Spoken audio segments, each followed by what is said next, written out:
presented by DM Music presents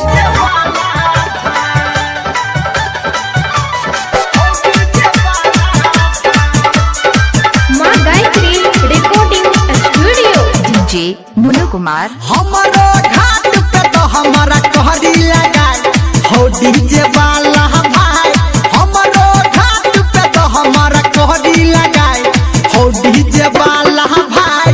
हमारो घाट पे तो हमारा कहरी लगाए हो डीजे वाला भाई। हो डीजे वाला भाई हो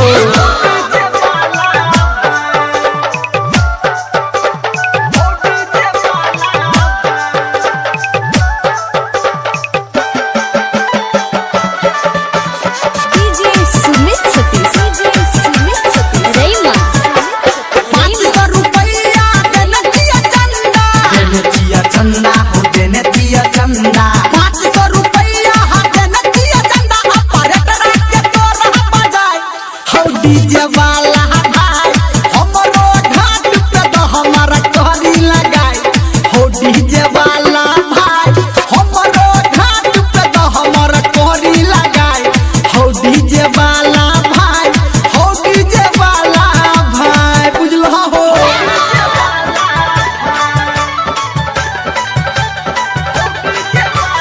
डीजे सुमित सतीश आप सुन रहे हैं रईमा म्यूजिक रईमा घाट के चारों दिस छै अनहार हो। छै अनहार हो छै अनहार हो। घाट के चारों दिस छै अनहार हो।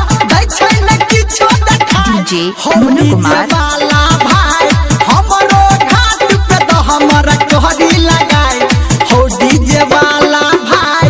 हमरो घाट पे तो हमारा कहरी लगाए हो डीजे वाला भाई। हो डीजे वाला भाई हो